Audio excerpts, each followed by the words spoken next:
For the first time in 4 years, I'm uploading an episode late. I'm sorry I couldn't get this one to you earlier. Turns out mastectomies really suck. I truly thought I was going to feel better enough to get you something out last week. But the best laid plans of mice and men, yada yada. Or, in this case, nerds with microphones. Thank you so much to everybody for your patience and to everyone who has written in and wished me well. I'm continuously impressed by how kind, thoughtful, and all-around awesome my listeners are. This is the first of 3 episodes from the cache, shows that have been sitting in the archive for a while and needed a little dusting off. This one is from around 1.5 years ago, and I chose this one in particular because 1, people liked it, and 2, it reminds me that even when things go awry and you feel like you've been blown off course a bit, there's a good chance that something beautiful is hiding underneath the unexpected. Without further ado, here is your remastered episode for this week, inspired by one of the most temperate and talented artists of all time, and arguably the one with the best hair, Bob Ross. This is history's happy little accidents. I hope you enjoy.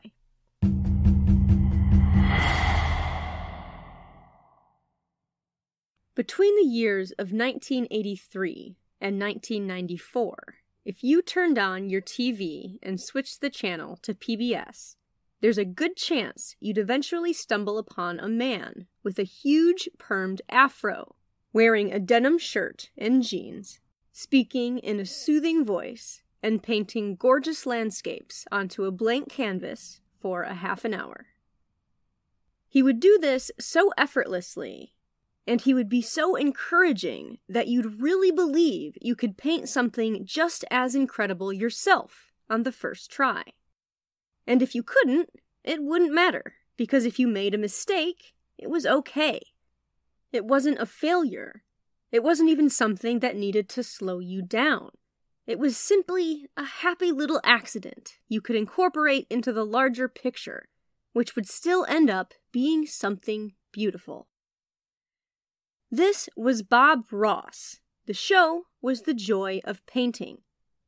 And although Ross's show ended in 1994, and he unfortunately passed away from lymphoma in 1995 at the young age of 52, he remains an icon.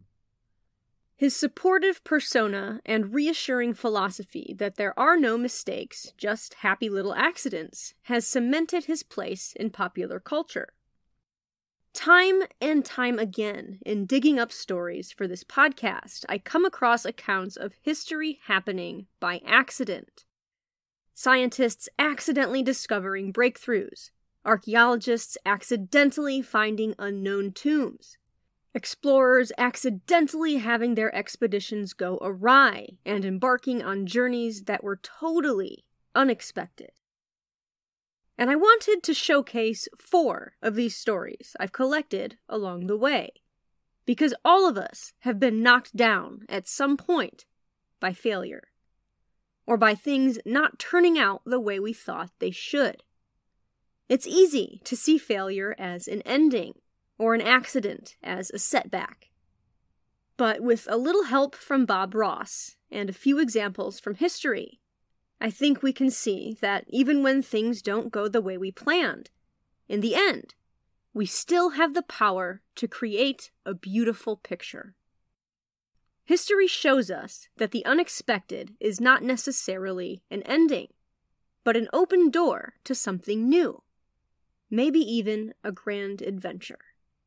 So join me today as we explore some of history's happy little accidents. I'm your host, Kristen Robine Terpstra, and this is the History Cache. Let's have a look inside.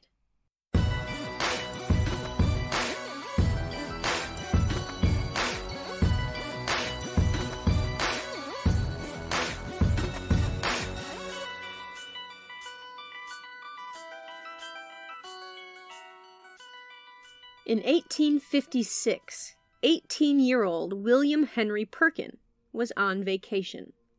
He was enjoying some time off from London's Royal College of Chemistry.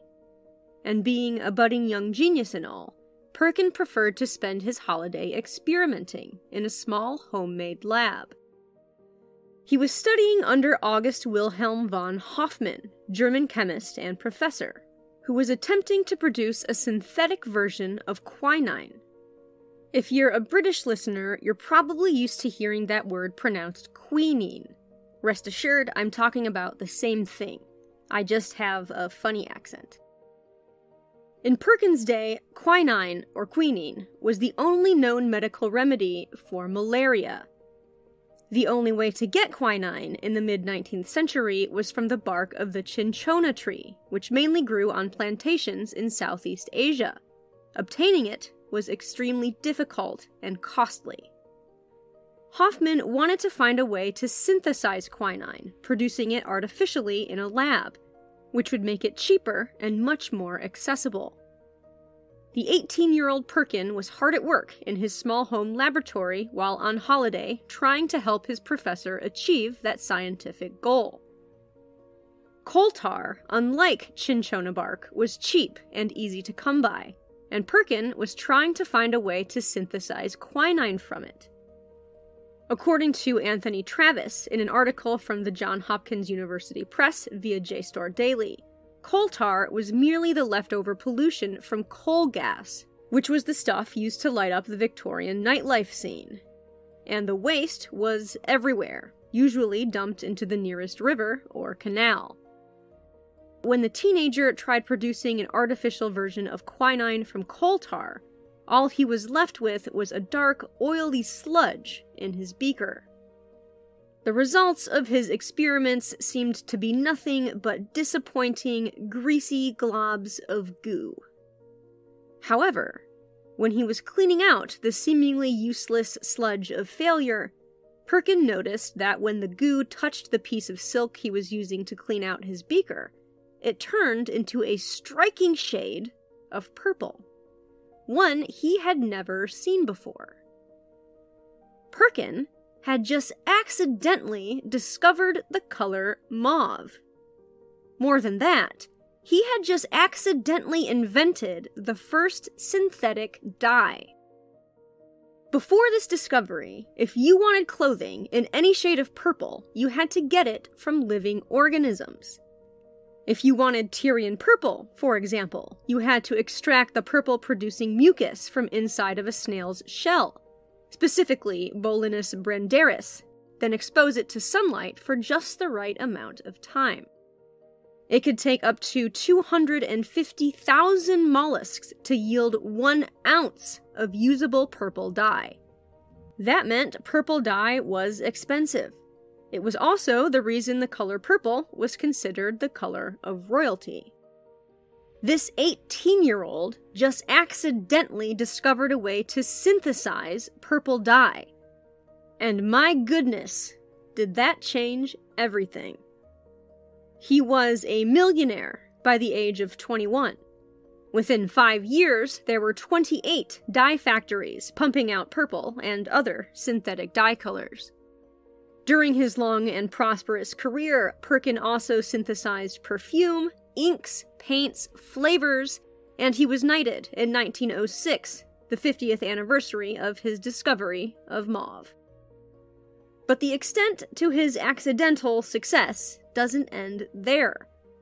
20 years after Perkin's accidental discovery, Paul Ehrlich, German bacteriologist and immunology pioneer, was greatly intrigued by the synthetic dye Perkin had discovered and began using those synthetic dyes in his research.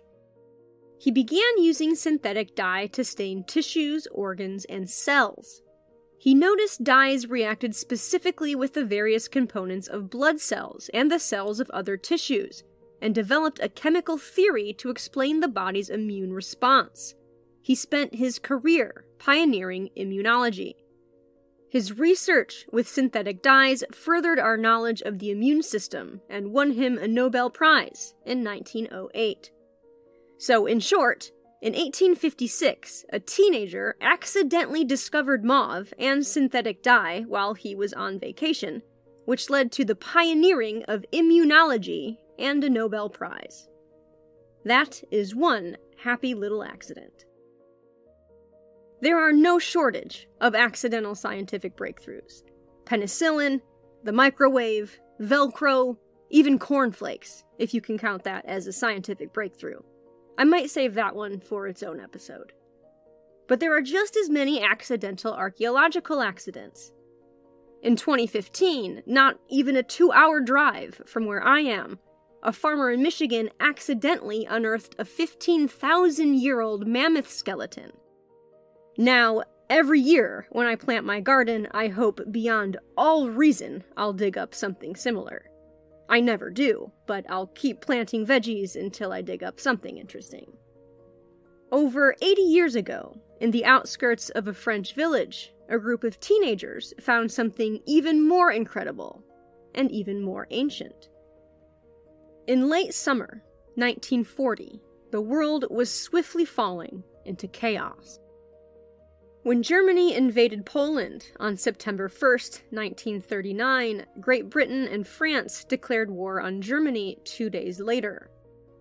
It would take 5 more years and millions of lives before any sense of normalcy would return to the international stage.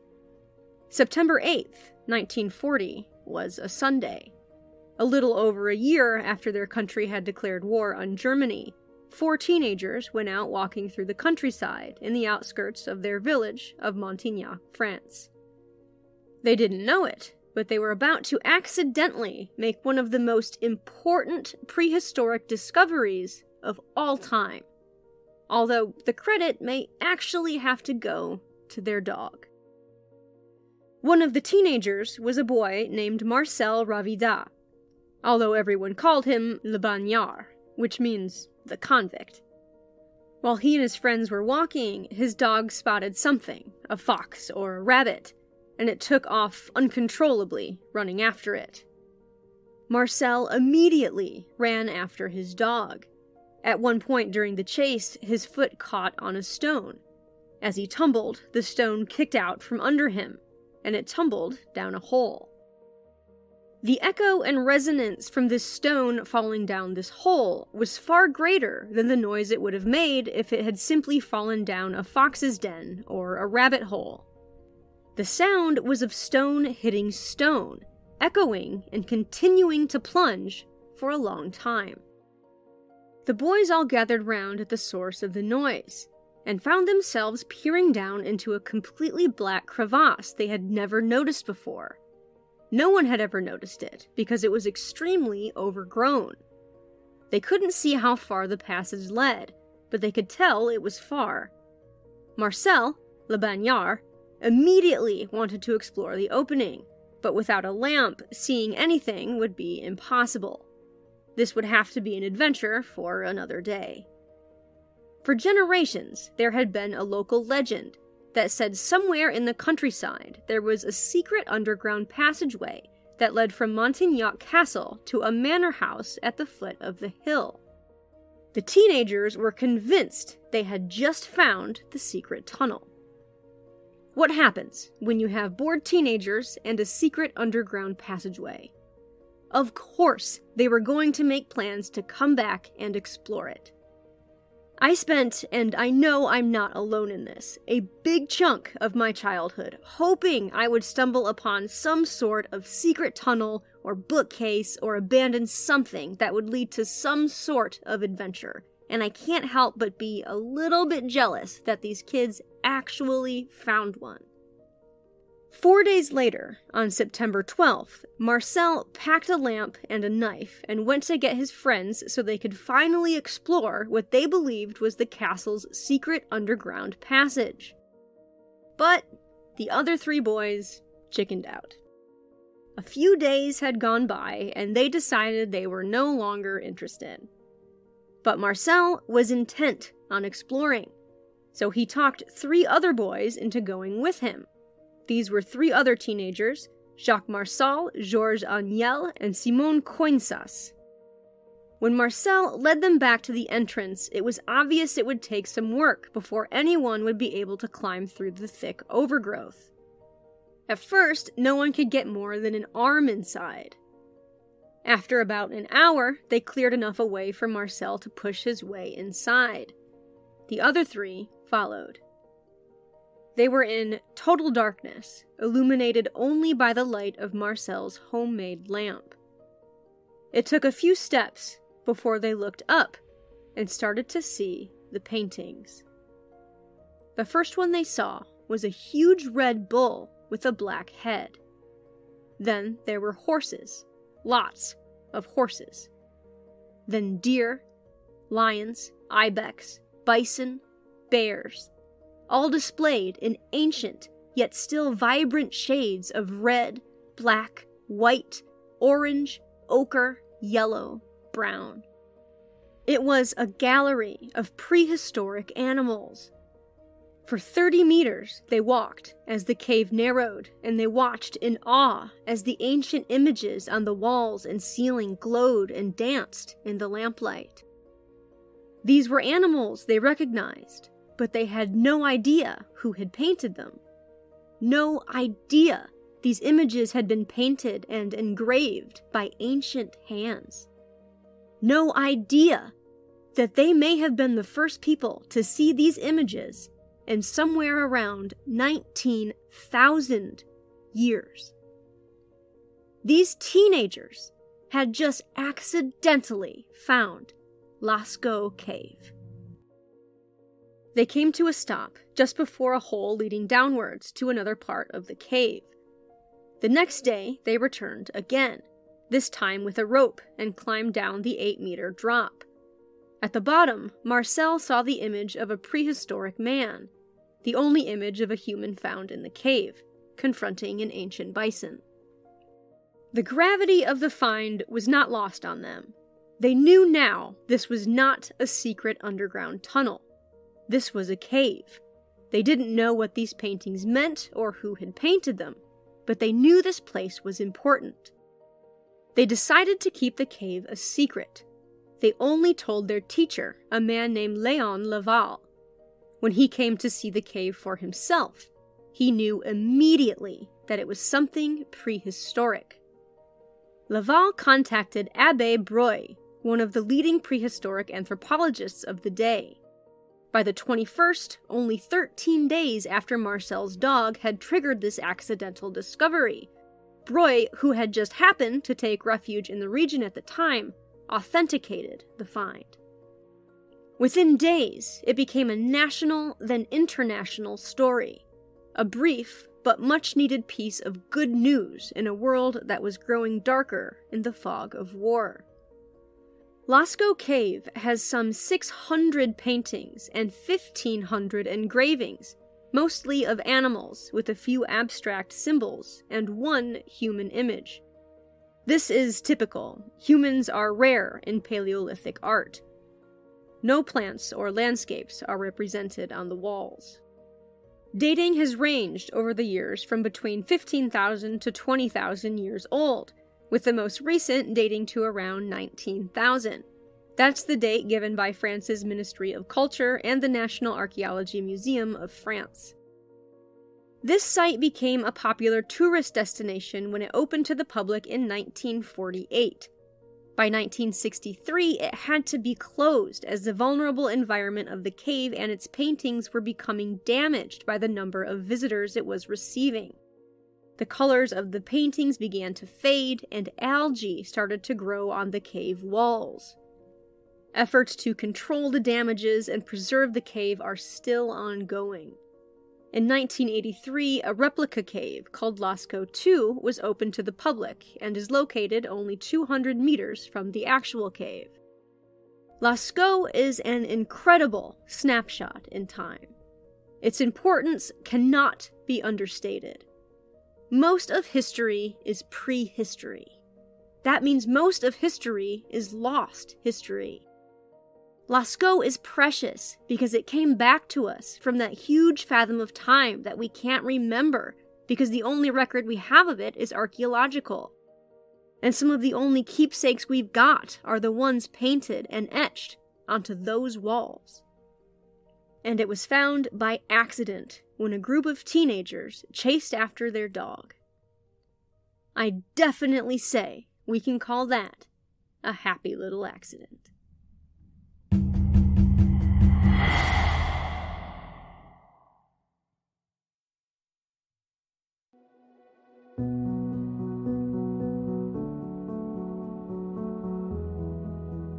Sometimes the best place to hide something is in plain sight. In 1767, Burma invaded the Ayutthaya Kingdom, located in what is now central and north-central Thailand, as well as throughout much of the southern peninsula. According to the Encyclopedia Britannica, Ayutthaya had been a powerhouse for over 400 years and was one of the richest kingdoms in Southeast Asia. Over its 4 centuries, Theravada Buddhism became well established throughout the kingdom and was expressed in art and culture, and the Buddhist monastic establishment played a large role in society, becoming a focal point for village life. Ayutthaya grew into a wealthy city and was one of the largest cosmopolitan hubs of its day.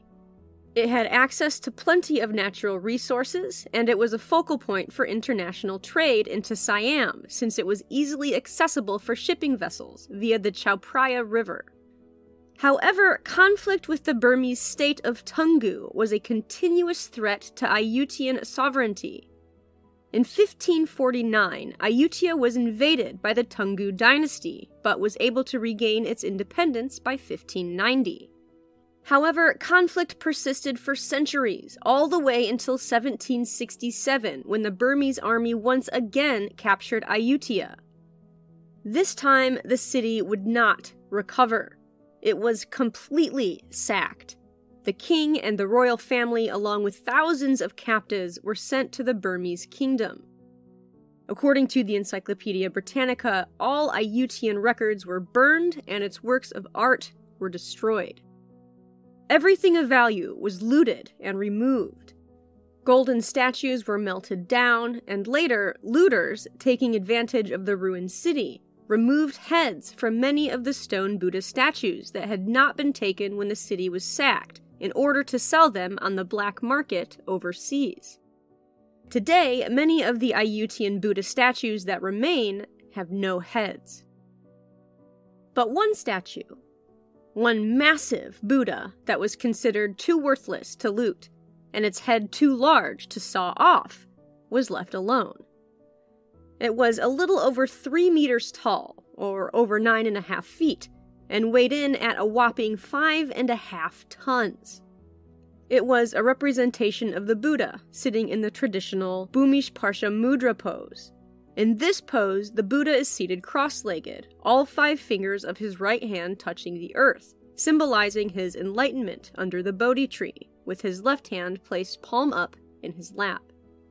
To the invaders, the statue didn't look like anything special. It was made of stucco or plaster and colored glass, which is why it was overlooked by them and the subsequent looters. And the statue sat in the rubble of its former temple for nearly half a century, laying in ruin as kingdoms came and went and the wheels of history continued to turn. That was until 1805 and the establishment of Bangkok as the new capital city of the Kingdom of Thailand. That year, King Rama I ordered the construction of several new temples, and he wanted statues and images of the Buddha brought back into Bangkok from ruined temples around the country. In 1824, the country now under King Rama III, the statue was installed in the main temple building of Wat Chattanaram in Bangkok. Eventually, this temple fell into disrepair and was closed. After that, the statue was moved again to its present location in Wat Trimit Temple in 1935. There are around 400 Buddhist temples in Bangkok, and this one was a relatively minor one. It was actually too small to even house the large statue, which was kept under a simple tin roof for the next 20 years. In 1954, 187 years after Ayutthaya's destruction, a new building was being built to house the large Buddha. Moving this heavy, giant statue was no easy feat, even in the 20th century. On May 25th, 1955, there was an accident. As the statue was being lifted from its pedestal, the ropes being used to hoist it snapped under the sheer weight of this massive statue. The Buddha fell and hit the ground hard. Pieces of it broke apart, and all work was immediately stopped to assess the damage. At first, this seemed like a disaster, a terrible accident. A holy relic of historic and religious significance had been broken. But then the workers looked closer. Underneath the stucco and colored glass was a shimmering golden sheen. It turns out this was not a statue of minor significance made out of stucco and glass. This was a massive Buddha made of solid gold. The casting was carefully removed, and the statue in its original glory was recovered. Scholars now believe the statue was made sometime in the Sukhothai period, between the years 1230 and 1430. It's possible it was produced at a later date and influenced by older styles, but the latest possible date it could have been constructed is around 1750, though it was probably constructed much earlier. Unlike many Buddha images that are gilded, this one is made from solid gold with varying purities. 40% of the Buddha's body is pure gold. From the chin to the forehead is 80% pure gold. The hair and top knot are 99% pure gold. In all, the statue is worth around $250 million. So why was it covered in plaster and believed to be worthless by invaders? Because that's what the monks at its temple in Ayutthaya wanted them to believe. It was not a surprise when the Burmese army invaded in 1767. The people of Ayutthaya knew their city was about to be sacked and looted. In an effort to save their Buddha statue, they covered it in stucco and colored glass, hoping this would fool the Burmese invaders from discovering its worth and melting it down. And their plan worked. Well, no one discovered their secret for almost 200 years. It is the largest solid gold Buddha statue in the world. And if it hadn't been for an accident in 1955, we would all still believe it was nothing but stucco and bits of colored glass. This statue is now known as the Golden Buddha. Its discovery occurred almost 2,500 years after the death of Siddhartha Gautama, which meant that for many Thai Buddhists, the discovery wasn't just a happy little accident, but a miracle. For this next story, we're going to skip ahead to the 2000s, because history isn't just past tense. History is now, and it's still happening by accident. Dr. Melissa Brown, professor of microbiology and immunology at Northwestern University, has been researching how innate immune cells contribute to the inflammatory damage associated with multiple sclerosis. The goal of her work, according to Northwestern's Feinberg School of Medicine's website, is to uncover basic immune mechanisms that mediate disease and to use this information to develop new and more specific targeted therapies for MS. According to the National MS Society, MS is an unpredictable disease of the central nervous system that disrupts the flow of information within the brain and between the brain and the body. This interruption of communication signals can cause numbness, tingling, mood changes, memory issues, pain, fatigue, blindness, and paralysis. The exact cause of MS is unknown, and the experiences of people with MS can be vastly different. As of right now, there is no cure. Research is ongoing, and Dr. Brown, like many MS researchers, studies mice in order to better understand the genetic mutations associated with MS. Dr. Brown exclusively used female mice in her research, like most MS researchers. This is because the male mice just don't get sick. According to an article from NPR from 2016, she was working on a set of experiments using mice that had a genetic mutation which hobbled their immune system. This is because while normal female mice would get sick, the females with the mutation seemed to do better. Dr. Brown wanted to understand why. But when the data came in, it showed the opposite of what she expected. Some of the normal mice were healthy, and some of the mice with the mutation were sick. It didn't take long for her to discover why. It turns out, the normal mice that were healthy were actually male. A graduate student that had been helping out on the project had accidentally assigned male mice to the study. The student hadn't yet learned how to accurately identify the slight difference between male and female baby mice genitalia. Apparently, this is actually extremely hard to do. The genitals of male mouse pups are supposedly almost impossible to spot. Full disclosure though, I'm not going to search the internet for confirmation on what that looks like. But the accidental use of male mice turned out to be a serendipitous one. It allowed Dr. Brown and graduate student Abby Rusi to pinpoint a special group of cells that protected the male mice from MS. The discovery of these innate lymphoid cells has opened new doors in MS research. We don't know yet exactly what new breakthroughs this particular happy little accident will bring, as its history is still being written. I wanted to share this particular story because it's a contemporary one. And I love that this theme of history and breakthroughs happening by accident, which I seriously run into all of the time, is still happening. All of the stories we've covered today have had the unexpected in common. Some had failure, some surprise, all of them had happy accidents. I think all of our stories, all of our lives, have these things in common, at least at some point. We all fail. We all make mistakes.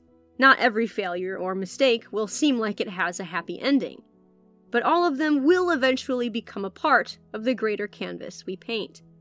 That one beautiful picture that becomes our story.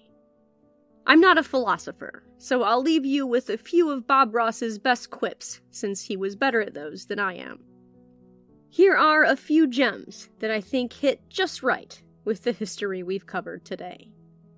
As Bob so stoically said, you need the dark in order to show the light. You have to allow the paint to break to make it beautiful.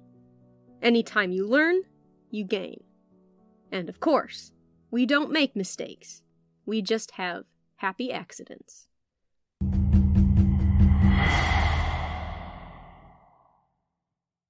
Thank you so much for listening today. I know how many podcasts are out there, so I genuinely appreciate the fact that you took the time to listen to this one. I hope you enjoyed exploring some of history's happy little accidents with me today, and I hoped it helped inspire you a little bit. I'll be back again, as always, in 3 weeks with more history for you. In the meantime, if you'd like to get a hold of me, you can email me at historycashpodcast@gmail.com. If you'd like to help support the show, you can check out my Patreon page at patreon.com/historycashpodcast. You can also make a one-time donation. You can access the link for that on the website under the support tab. That website is historycashpodcast.podbean.com. Stay safe, stay smart, stay curious. And until we meet again, my dear friends, go make some history.